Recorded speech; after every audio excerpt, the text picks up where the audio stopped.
అవడం కోసం ఏం చెప్పాను కాబట్టి O layer. So O layer లో ఏముంటాయంటే కంటైన్స్ ఆర్గానిక్ మెటీరియల్. ఏముంటాయి? ఆర్గానిక్ మెటీరియల్ కలిగి ఉంటాయి. ఎగ్జాంపుల్స్ ఏంటి? సో ఆర్గానిక్ మెటీరియల్స్ కి ఎగ్జాంపుల్స్ ఏంటంటే small rocks or leaves,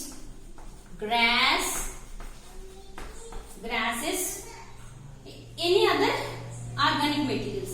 so ఇవన్నీ కూడా ఏమవుతాయంటే ఈ లీవ్స్ గానీ గ్రాస్ గానీ మనకి ఇక్కడ ఏమైపోతుంది? డికంపోజ్ అయిపోతుంది. డికంపోజ్డ్ మెటీరియలే కదమ్మా, అవి భూమిలో ఏమైతే కలిసిపోతాయి. So decomposed material. So decomposed material కాబట్టి ఇది సాయిల్ కి ఏమిస్తుందంటే ఇట్ గివ్స్ కలర్. మనం సాయిల్ అబ్జర్వ్ చేస్తే అది ఎలా ఉంటుంది? Brown colour or black colour. Brown colour or black colour లో ఫామ్ అయి ఉంటుంది అన్నమాట. సో అది ఓ లేయర్ అన్నమాట. టాప్ లేయర్ ని ఓ లేయర్ కింద మెన్షన్ చేసుకోవచ్చు. Next A layer. So A layer అనేది ఏముంటుందంటే సో ఇందులో కూడా ఆర్గానిక్ మెటీరియలే ప్రెసెంట్ అయి ఉంటుంది. It also contain organic material. A layer లో కూడా ఏముంటుంది? ఆర్గానిక్ మెటీరియల్ ఉంటుంది. ఇందులో ఎక్కువగా ఏముంటుందంటే హ్యూమస్ లేయర్ ని పిలుస్తారు. దీనికి ఒక పేరు ఉందన్నమాట. మనందరికీ నార్మల్ నేమ్స్ లేకుండా నిక్ నేమ్స్ ఉంటాయి కదా, అలాగే ఈ ఓ లేయర్ కూడా ఒక పేరు ఉందండి. దాన్ని హ్యూమస్ లేయర్ అని పిలుస్తారు. హ్యూమస్ అంటే నథింగ్ బట్ వేస్ట్ అని చెప్పుకోవచ్చు. Humus layer. And next what is the main importance of A layer. A layer యొక్క ప్రత్యేకత ఏంటి? ఫంక్షన్స్. ఒక్కొక్కరికి ఒక హ్యాబిట్ ఉంటుంది కదా. సో అలాగే ఇక్కడ ఏ లేయర్ యొక్క హ్యాబిట్ ఏంటంటే సీడ్ జర్మినేషన్ చేస్తుంది. Seed germination. ఎందుకమ్మా సీడ్ జర్మినేషన్? సో ఇక్కడ పేరులోనే ఉంది seed germination for the growth of plant. Root form అవుతుంది. రూట్ నుంచి మనకి ఏమవుతుంది? ప్లాంట్ వస్తుంది కదా. దానికి ఉపయోగపడే లేయర్ ఇక్కడ ఏంటి అంటే ఏ లేయర్ అన్నమాట. సో ఇంకా ఏ లేయర్ ఇది ప్రత్యేకం అన్నమాట. మన కంపేర్ టు ద ఈ సి డి ఆర్ తో పోల్చుకుంటే ఏ యొక్క గుడ్నెస్ అనేది ఎక్కువ ఉంటుంది, అంటే ఫంక్షన్స్ ఎక్కువ. సీడ్ జర్మినేషన్ కు ఉపయోగపడుతుంది. అలాగే ఇందులో contains micro organisms. 5 types of microorganisms అనేవి ఉండవమ్మా. జస్ట్ 2 types ఉంటాయి. ఓన్లీ ఫంగై ఒకటి, బ్యాక్టీరియా ఒకటి. ఫంగై ఒకటి, బ్యాక్టీరియా ఒకటి. అండ్ అర్థవర్మ్స్ కూడా ప్రెసెంట్ అయి ఉంటాయి అన్నమాట. సో అర్థవర్మ్స్ అనేవి మనకి కంపోస్టింగ్ లో ఎక్కువ ఉపయోగపడతాయి కదండి. సో అది ఈ layer fungi and bacteria.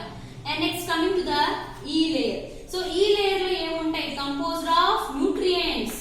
It composed of full of nutrients అన్నమాట. బెస్ట్ ఎగ్జాంపుల్ మనం దీన్ని ఎక్కడ అబ్జర్వ్ చేయొచ్చు? Forest area. ఎక్కడమ్మా? ఫారెస్ట్ ఏరియాలో మనం ఈ చూడొచ్చు అన్నమాట. ఈ యొక్క లేయర్ మనం ఎక్కడ అబ్జర్వ్ చేస్తామంటే ఫారెస్ట్ ఏరియాలో అబ్జర్వ్ చేస్తాం. And next B layer. So ఇక్కడ బి లేయర్ అనేది ఏంటి అంటే C contains same like organic material and decomposed materials రెండు ఉంటాయి. ఆర్గానిక్ అండ్ ఇన్ఆర్గానిక్ రెండు కలిగి ఉంటాయి. అది సి లేయర్ వస్తుంది. అండ్ బి వచ్చినప్పటికి so subsurface. So B అంటే కన్ఫ్యూజ్ అవుతారు, నేను మళ్ళీ రాస్తానమ్మా. సో బి లేయర్ లో వచ్చినప్పటికి సబ్ సర్ఫేస్ లేయర్ అంటారు. సబ్ సర్ఫేస్ లేయర్ అన్నమాట. సో సబ్ సర్ఫేస్ లేయర్ దీనికి బెస్ట్ ఎగ్జాంపుల్ అనేది ఎలా ఉందంటే బెడ్ రాక్. బెడ్ రాక్ చెప్పుకోవచ్చు. అండ్ నెక్స్ట్ ఇందులో సాల్యుబుల్ మెటీరియల్స్ ఉంటాయి, మెటల్స్ ఉంటాయి. మెయిన్గా ఏంటంటే మెటల్స్, ఐరన్ ఆక్సైడ్. సో అలాంటివి ఈ మెటల్ కాంపోనెంట్స్ అనేవి ఎక్కువగా బిలో ఉంటాయి. అండ్ నెక్స్ట్ లాస్ట్ లేయర్ వచ్చినప్పటికి ఆర్ లేయర్ అండి. సో ఆర్ లేయర్ ని ఏమని ఆర్ లేయర్ కి బెస్ట్ ఎగ్జాంపుల్స్ ఏంటంటే granite or basalt and limestone. Granite, limestone, basalt. So అవి ఆర్ లోకి వస్తాయి. అండ్ ఇందాక నేను సి అనేది డికంపోజ్డ్ మెటీరియల్ అని చెప్పాను, బెడ్ రాక్ అని చెప్పాను. సికి ఒక నిక్ నేమ్ ఉందమ్మా. దాన్ని ఏమంటారంటే సాప్రోలైట్ అని పిలుస్తారు. నేను ఏకి ఒకటి చెప్పాను అండ్ సికి ఒకటి చెప్పాను. ఇది హ్యూమస్, ఇది సాప్రోలైట్. ఏ అంటే హ్యూమస్, సి వచ్చేసి సాప్రోలైట్. ఏంటమ్మా? సాప్రోలైట్ అని చెప్తారు. So this is the layers of soil అన్నమాట. అండ్ నెక్స్ట్ మనం సాయిల్ కి గనుక టెక్స్చర్ స్ట్రక్చర్ ఫామ్ అవుతుందని చెప్తాం కదా. అలాగే మాయిశ్చర్ అనేది కూడా చాలా ఇంపార్టెంట్ అన్నమాట. సాయిల్ లో ఉన్న మాయిశ్చర్ కంటెంట్ ని కనుగొనే డివైస్ ని ఏమంటారు? So what is the device use to calculate or count the moisture of soil. So soil యొక్క మెజర్ కంటెంట్ తెలుసుకోవడానికి ఉపయోగించే డివైస్ ని ఏమంటారు? ఎవరికైనా తెలుసా? Okay, tensiometer. ఏమంటారండి? టెన్సియోమీటర్ అంటారు, ఆర్ టీడీఆర్. నోట్ చేసుకోండి. సో టెన్సియోమీటర్ ఒకటి, TDR. What is the meaning of TDR? Time domain reflectometer, reflectometry. ఓకేనా? Time domain reflectometry. అండ్ ఇంకొకటి ఏంటంటే electrical resistance blocks. Electrical resistance blocks మాట.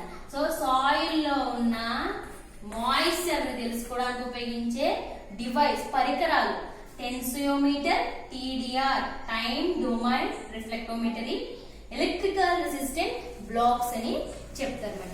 అండ్ నెక్స్ట్ మనం ఇందాక చెప్పాను ఆల్రెడీ, మనకి సాయిల్ లేయర్స్ ఫామ్ అవ్వాలంటే దానికి physical characters and chemical properties అనేవి చాలా ఇంపార్టెంట్ అన్నమాట. సాయిల్ ప్రొఫైల్ లో మనకి ఇంపార్టెంట్ ఏంటి అంటే physical and next chemical. Physical properties కావాలి and chemical properties. What is the physical properties? Physical అంటే మనకు ఫిజికల్ అపియరెన్స్ ఏంటి? ఐస్ ఉంటాయి, నోస్ ఉంటుంది, మౌత్ ఉంటుంది. ఇది మనకు బాడీ యొక్క ఫిజికల్ అపియరెన్స్, హ్యూమన్ బీయింగ్స్ యొక్క ఫిజికల్ అపియరెన్స్. మరి సాయిల్ కి ఫిజికల్ అపియరెన్స్ అనేది ఎలా ఉంటుంది అంటే దాని యొక్క structure, density, porosity, water content, temperature, colour. దీని యొక్క ఫిజికల్ ప్రాపర్టీస్ మాట. సో నెక్స్ట్ ఈ ఫిజికల్ ప్రాపర్టీస్ ని బేస్ చేసుకునే పార్టికల్స్ ని డివైడ్ చేస్తారు అన్నమాట. ఫిజికల్ ప్రాపర్టీస్ ని బేస్ చేసుకునే పార్టికల్స్ ని డివైడ్ చేస్తారు.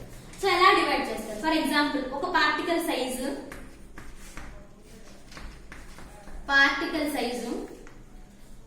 2.0 మిల్లీమీటర్ కనుక ఉంటే, ఓకేనా?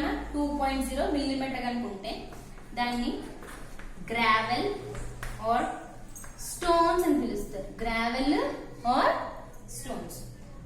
ఆర్ 0.05 నుంచి 2.0 కనుక ఉంటే శాండ్ అని అంటారు. ఏమంటారు? శాండ్ అంటారు. నెక్స్ట్ 0.02 to 0.05 మిల్లీమీటర్స్ కనుక ఉంటే స్లిట్ అంటారు. స్లిట్ అండి.